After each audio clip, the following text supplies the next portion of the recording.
abantu kanye nabezizwe bonke bayifunde inkosi. Ukuze abaseleyo bayo nabezizwe bayifunde inkosi.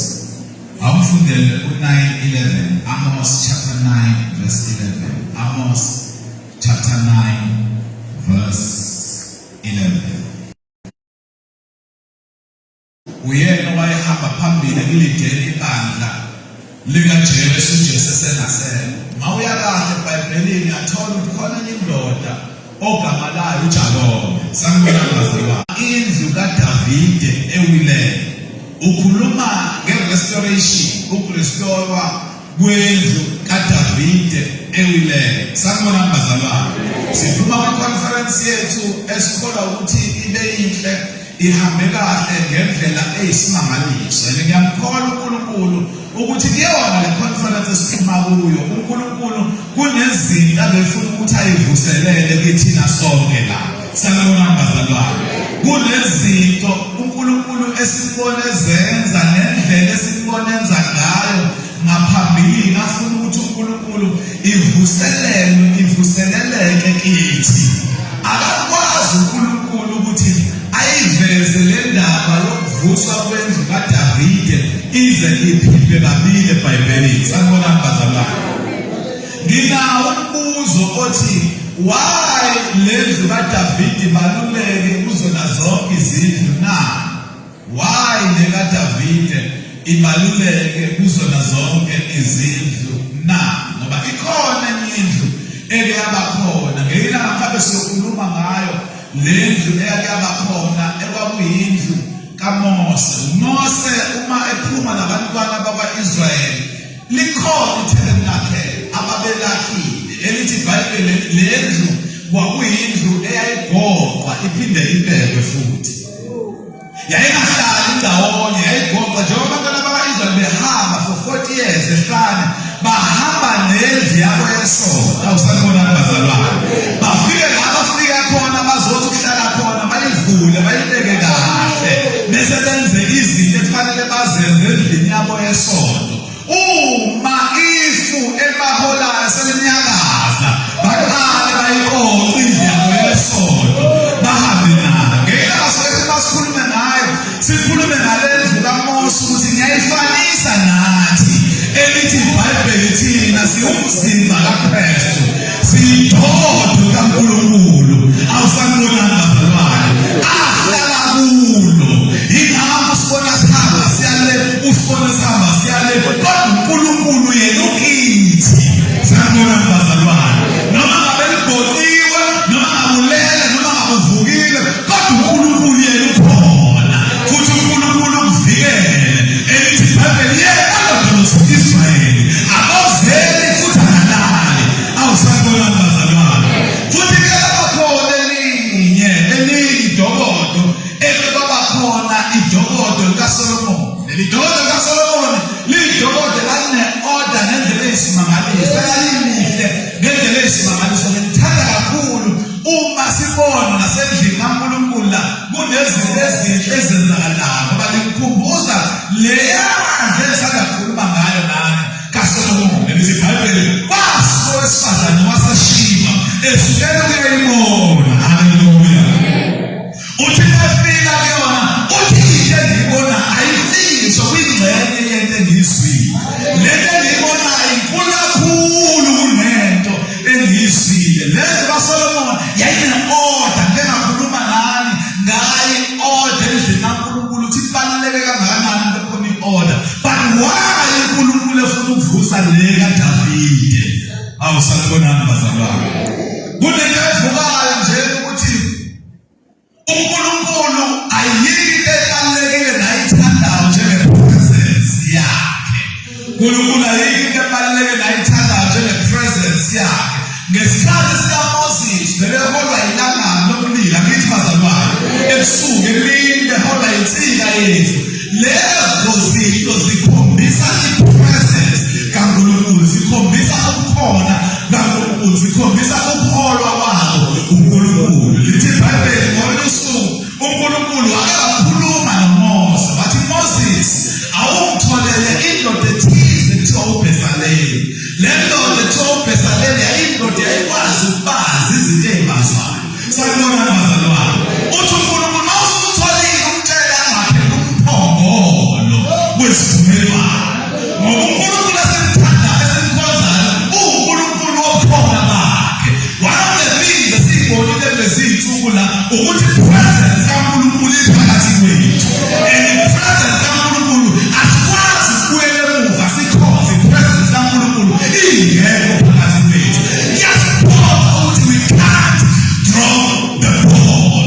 Asikwazi ukukhonza nje ukukhona kaNkulunkulu kungabikho phakathi kwethu. Awusakubona abazalwane. Uthi uNkulunkulu abakhi umphongolo wakhe. And one thing uNkulunkulu engimthanda ngayo, uNkulunkulu athe ubamfundisa uSinele, uNkulunkulu we-instruction. Wakhipha i-instruction ukuthi umphongolo awakhile kanjani, ube nama-measurements anjani, ukuze zonke lezo zinto uMose ayithathangise kuBhesaleli ukuze wakhiwe umphongolo wakhe. And lo mphongolo ngendlela wakhiwe ngawo uNkulunkulu wayeyalile ukuthi akafuneki umuntu ozothinta umphongolo wakhe. Waze wathi ithi indlela ozobanjwa ngayo akube khona izinti ozobanjwa ngazo ukuze kungabikho umuntu ozothinta. Ngoba uNkulunkulu asemkhonzayo uNkulunkulu angafuni lutho ngaye kanjalo nezinto zakhe. Awusanibona abazalwane. Wathi lo mphongolo asifakwe izinto ey'ntathu phakathi kulo mphongolo. Kulo mphongolo masubheka siwubona uney'bhebheza manje wona umphongolo osho i-presence kaNkulunkulu. Ngoba ezinye zezinto ey'lala i-presence kaNkulunkulu yizwi kaNkulunkulu. Ngaphandle kwezwi kaNkulunkulu ukhona kaNkulunkulu akwazi ukube khona. Awusanibona abazalwane. Nezibhebheza manje zimele imithetho elishumi leyo uNkulunkulu ayekade eyinikeza uMose. And remember, imithetho yokuqala elishumi uNkulunkulu ayekade eyibazela nezibhebheza manje yena uNkulunkulu waphinde wayibhala ngesandla sakhe. Yilezi uMose ayiphangazayo. And uNkulunkulu asemkhonzayo uNkulunkulu we-restoration.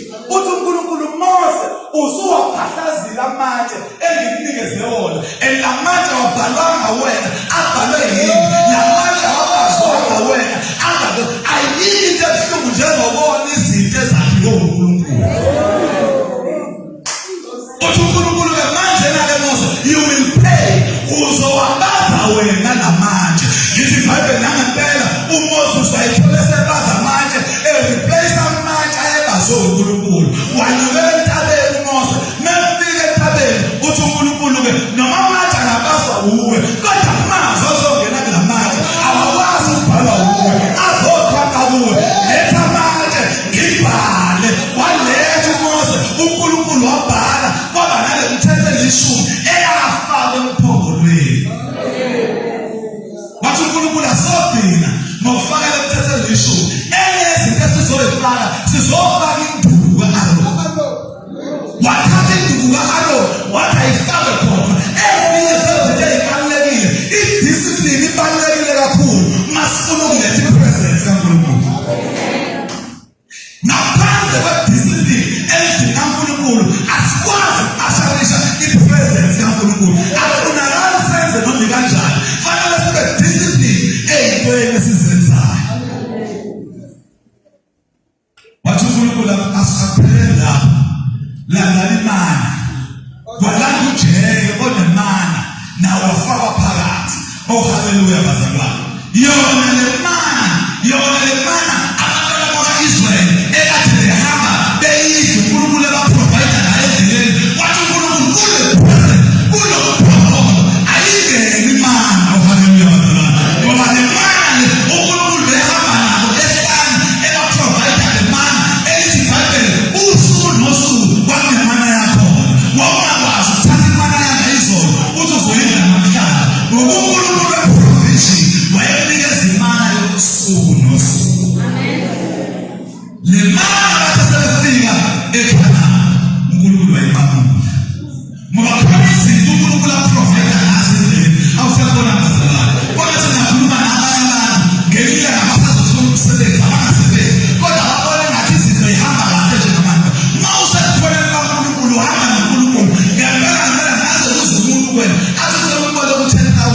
usebenzi.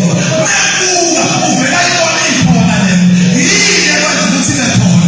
Ishaka glory. Umuntu bese efisini phezulu yakhe. Ubonakale ngathi uhayi kanti mhlamba ukho hayi.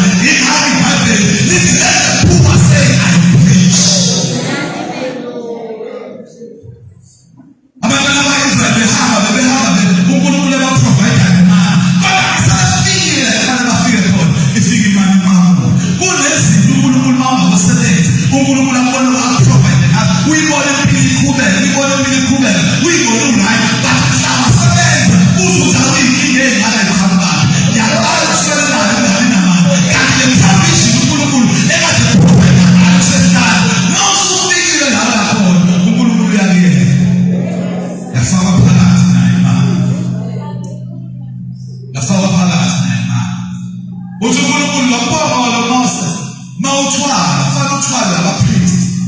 Nalokuthwala abapriest abawuphathi nje noma kanjani. Kodwa fanele bawubeke emahlomba. Awusabona bazalwane. Ngoba amahlomba yona ephezulu kakhulu kubona. So ukukhona kaNkulunkulu uma sinazi zophakamisa yena futhi yena yedwa.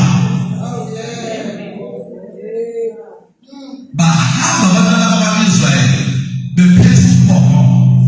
UMose engasekho uJoshua esethatha over. Uthi uNkulunkulu Joshua khululeka. UMose ubephatha induku. Kodwa wena Joshua ungathembeli endukweni kaMose. Kodwa wena thembela kwi-presence yakho. Thembela kupholo. Awusabona bazalwane. Elithi iBhayibheli wahamba nawo lo mphongolo ngolusuku. Bathi uma befika bafika imfula iJordani. Uma bebona imfula iJordani lithi iBhayibheli abephethe umphongolo. The moment amathona olawo ebewabeka nje oseleni lomfula kwavulela umfula phakathi. Uma sizokhona kaNkulunkulu zonke inkinga esisekele zona yonke imigoqo esisekele yona uNkulunkulu uyivula yena.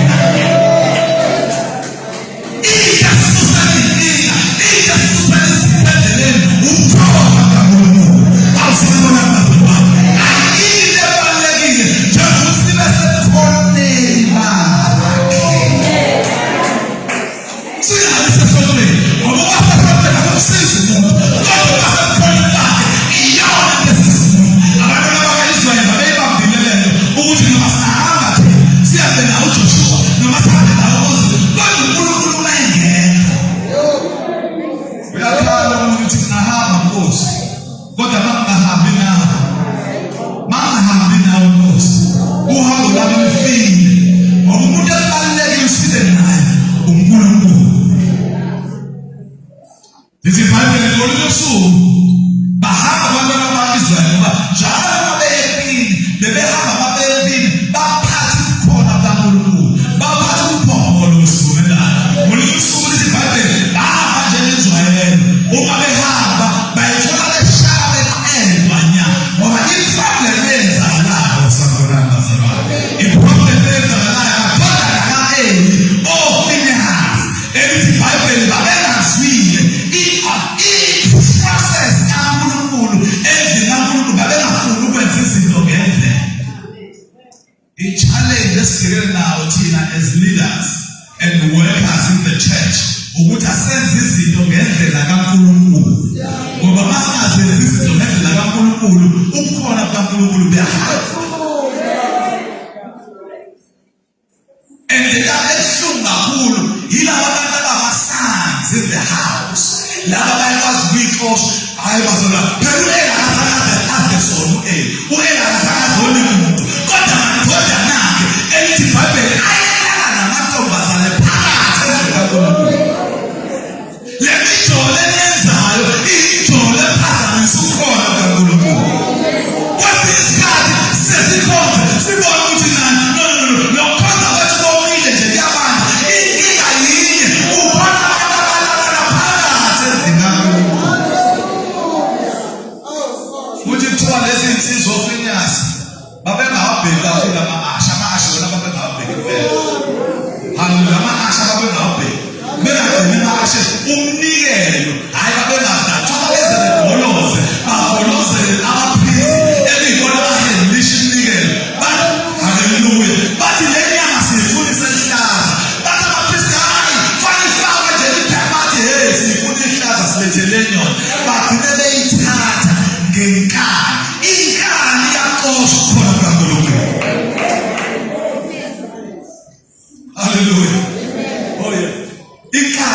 ixosha ipresence kaNkulunkulu. Lithi iBhayibheli ngenxa yesenzo salezi insizwa.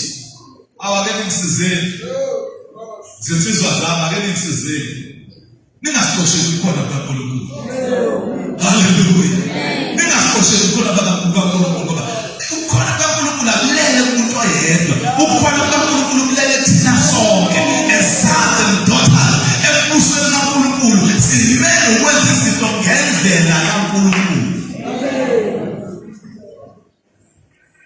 Lithi iBhayibheli ngenxa yesisenzo salezi insizwa bathi bayempini njengenjwayelo bephethe ipresence kaNkulunkulu bafike bahlulwa khona. Abangagcina ngokuhlulwa nawo umphongolo kaJehova wathatha. Uyinkinga kaNkulunkulu izinto zakho zenza ngendlela. The very same mphongolo le athi awukathemba umuntu kodwa isitha masesifika sifika sithatha kalula sihamba ngosebona abazalwane. Sahamba nawo isitha umphongolo. Lithi iBhayibheli lapho isigidi sanqamula impi phakathi sagijima sayobika emuva. Lithi iBhayibheli samfika Eli ehlele esihlalweni nasemgwaqweni. Masifika isigidi sithi Eli muntu kaNkulunkulu ngicela ukuxoxa namhlanje inkinga esibhekene nayo ngoba umuntu ozaneyindaba ezimbi bewukwazi ukubona nje indlela ezangayo. Elithi iBhayibheli ihamba lensizwa ineyingubo ezihlejiwe. Eleyibuka nje yabona lo muntu uzanenkinga. Mayefika uthi hayi Eli sinenkinga. Isizwe sesaka-Israyeli sihluliwe empini. Yayibuka indlela kaNkulunkulu yathi kodwa vele sesikaNkulunkulu ahleze sinqoba njalo. Awusabona abazalwane isizwe sikaNkulunkulu asihleze sinqoba njalo.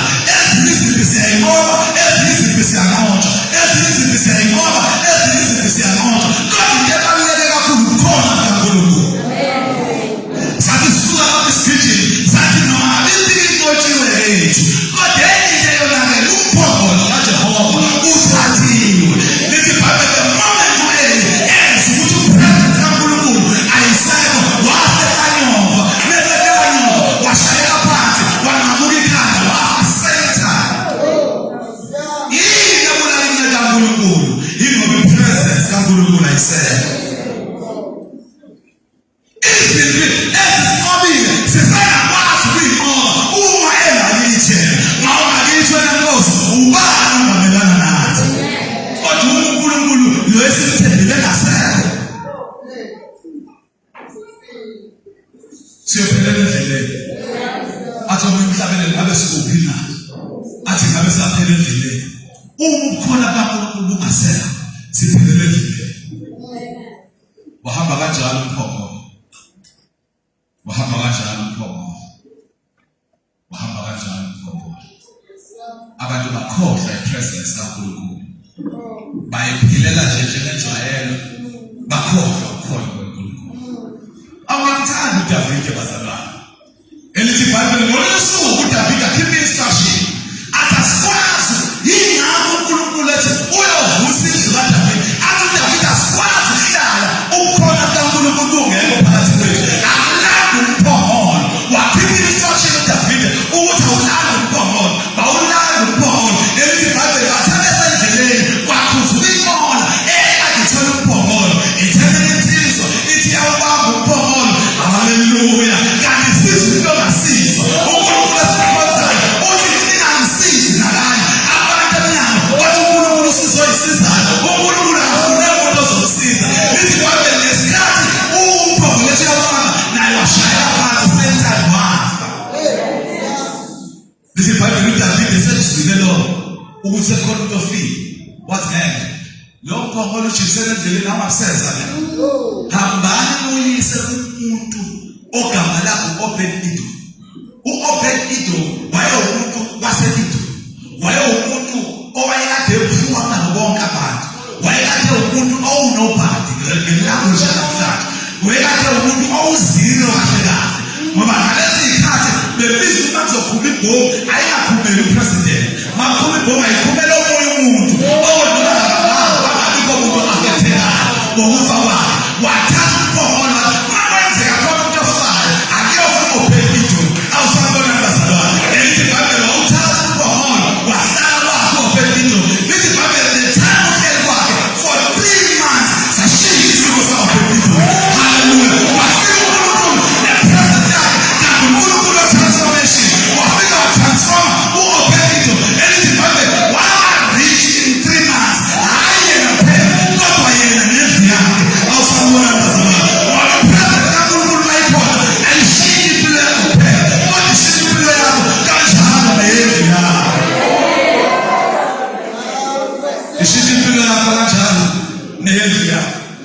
lithi iBhayibheli uyezwa uDavide. Awungamthandi uDavide bazalwane. uDavide wayenawo ukubona noNkulunkulu.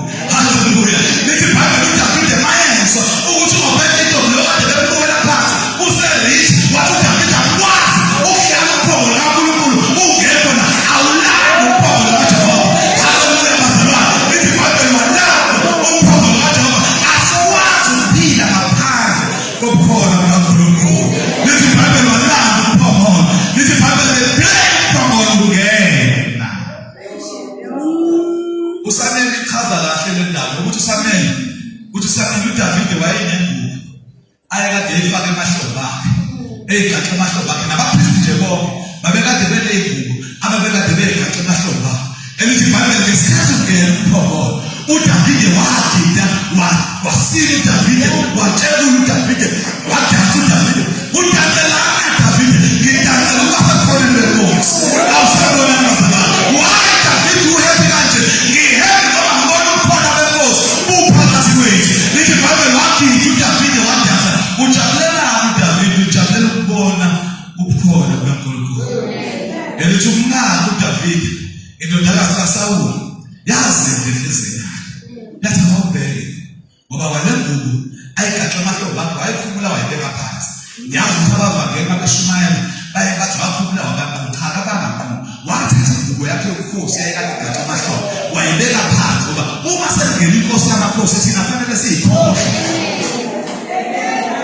Noma ngabe umfundisi mase usekhona lenkosi fanele ikhohle ithathe yakho noma ngabe uprincipal noma ngabe udokotela noma ngabe uma usekhona lenkosi uyayikhohlwa ukuthi ubani wena.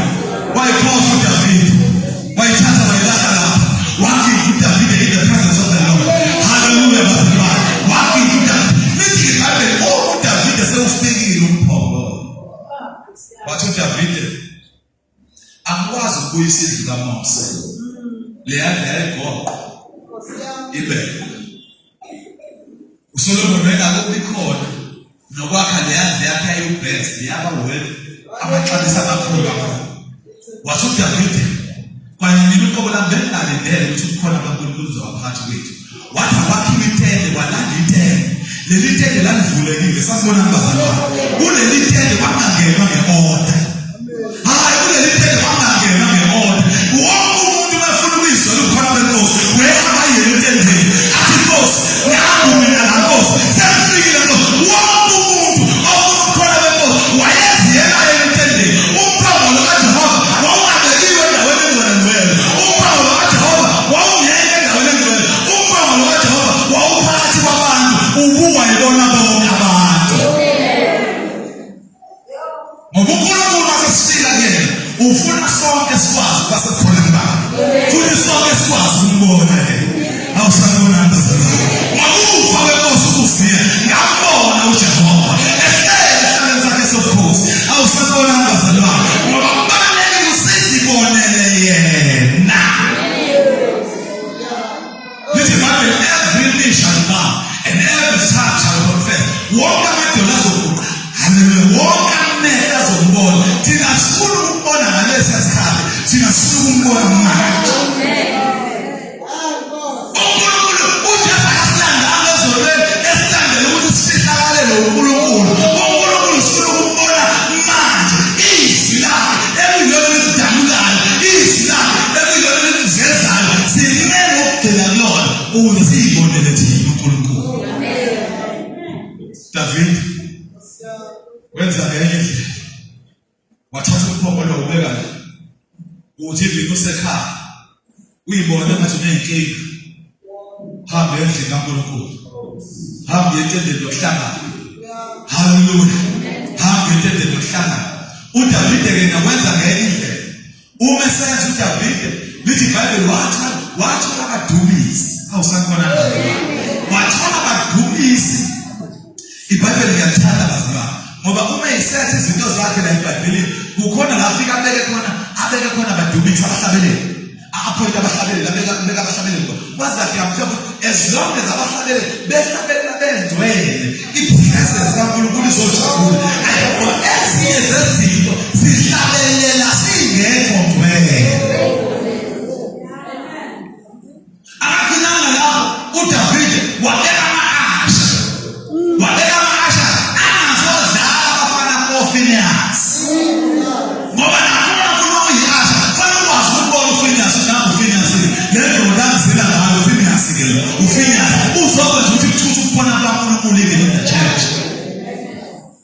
kwabakasha kwamagcina la lithi iBhayibheli la beka abagcina imava ngifunde la akhona amavesi nini wabeka abagcina imava abantu abazogcina amafa haleluya ezwi kaNkulunkulu ezwi noma ngabe ngathi uyavuka kufena uzogolozela ukugcina imava afike ukugcina imava afike ukugcina imava aphoqa uDavide ngokwendlela kaNkulunkulu nangokwempresence kaNkulunkulu lithi iBhayibheli wayisetha zonke lezi zinto kodwa into eyayimnandi kakhulu wonke umuntu wayenelungelo lokuyiyela khona kwenkosi. Namhlanje sithi iconference yethu ihambe kahle. Hayi bazalwane. Kukhona abantu abathandazayo. Hayi bazalwane anizwa bazalwane. Kukhona abantu abathandazayo. Abanye bahlangana ngokugqibela ekuseni noma ngolesihlanu ntambama nabo banensuku zabo bahlangana ngazo kodwa kumnandi sonke sithandazela into eyodwa. Ngoba into embi kakhulu uhlanga ungathandazi ungathandazeli ibandla lakho. Abantu abangathandazi bayakhulula ukubona izinto ey'rongo. Kanti bangasethiwa lezi zinto yayibo uNkulunkulu kuvezela kulezi zinto ey'rongo ufuna ukuthi uthandaze. Wena uthandaze uyahleka ngazo. Singavumeli ukukhonza nje kube mnandi sigide sijabule kube mnandi ukukhona kaNkulunkulu kungeke naye sisuka khona asikwazi ukubuyela emuva. Ngicela sihambe sihambe inyawo asikwazi ukubuyela emuva asikwazi ukubuyela emuva asikwazi ukubuyela emuva oh yes asikwazi ukubuyela emuva. Uma kuthiwa siyamuva fanele simuve thina sonke. Uma sithi leave no one behind inkinga ukuthi bese sashiwe yedwa engamuvile usidregele emuva thina sonke mashiya uFinehasi lapha engamuvile inkinga ukuthi presence kaNkulunkulu izohamba ngenxa yakhe. That is why kubalulekile thina sonke as the church sikwazi ukumuva thina sonke egameni likaJesu. Hallelujah. Angihlabelele isho lana